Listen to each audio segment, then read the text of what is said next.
नमस्कार, मी धनश्री दळवी। आपण आहे ना महाशिवरात्री निमित्त द्राक्ष दिन साजरा करत आहोत। तर त्या निमित्ताने मी आज द्राक्षेचं लोणचं कसं बनवायचं ते सांगणार आहे। तर आपण साहित्य आणि कृती बघूयात। हे 2.5 वाटे द्राक्षे मी घेतलेले आहे, स्वच्छ धुवून घेतलेले आहे। इकडे ही बेडगी मिरची 1 चमचा घेतलेला आहे। हळद आवश्यकतेनुसार घ्यायची आहे। 3 चमचे आपण लोणच्याचा मसाला घेतलेला आहे। हे मोहरीची डाळ आहे, 1 लिंबाचा हा रस आहे, हिंग, मोहरी, ही मोहरीचं तेल मी घेतलेलं आहे, कारण तुमच्याकडे जे अवेलेबल आहे ते तुम्ही घेऊ शकता, आणि मीठ।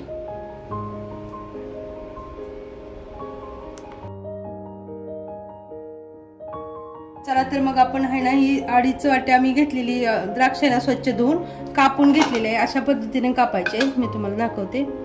हे अशी मधून कापून घ्यायचे, प्रत्येक द्राक्ष आहे ना अशी मधून कापून घ्यायची आहे।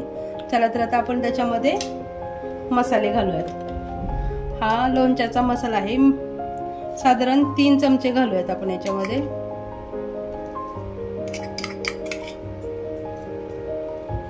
त्याच्यानंतर आपण ही मोहरीची डाळ 1 चमचा घालायची।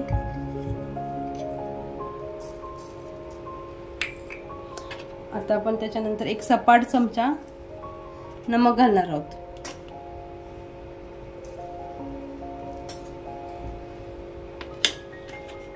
हे लिंबाचा रस आहे, मी लिंबाचा रस काढून घेतलेला आहे।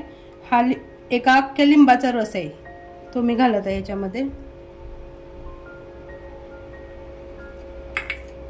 आणि आता आपल्याला याच्यामध्ये घालायचं आहे, मी हे मोहरीचं तेल आहे ना गरम करून त्याच्यामध्ये मोहरी आणि हिंग हे घालून घेतलेलं आहे। आता हे आपण ह्यात घालत आहोत। गरम करून गार केलेलं आहे, हे आपण असं अगोदर असं करून घ्यायचंय। आता मी याच्यामध्ये घालते। ही अगदी झटपट होणारी रेसिपी आहे, सीजनेबल आहे। द्राक्षेचा सीजन चालू आहे ना, त्याच्यामुळे आपण हे करू शकतोय, आणि अगदी महिनाभर टिकणारी रेसिपी, एकदम छान आहे। खायला चवीला भन्नाट चव लागते, बघू शकताय।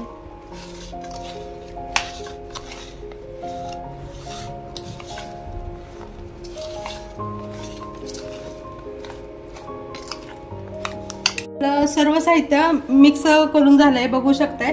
आता मी ह्याच्यामध्ये आहे ना थोडीशी बेडगी मिरची वर्ण भुरभुरत आहे, कारण चवीसाठी तिखटपणा थोडासा येण्यासाठी, आंबट गोड तिखट अगदी छान लागतंय। आणि बघू शकताय एकदम भन्नाट लागते। वरण भात आणि लहान मुलांना तर अगदी अवश्य टिफिनला देऊ शकता तुम्ही। ही भाजी एकदम छान आहे, रुचकर आहे, आंबट गोड चव आहे, आणि खाण्यास खूप छान लागते, बघू शकताय। अतिशय भन्नाट अशी हे आपलं द्राक्षाचं लोणचं आहे। अशा पद्धतीने हे द्राक्षाचं लोणचं आहे ना बनवून तयार झालेलं आहे। अवश्य करून बघा, साधी सोपी रेसिपी आहे, रुचकर आहे, कशासोबतही खाऊ शकता। थँक्यू।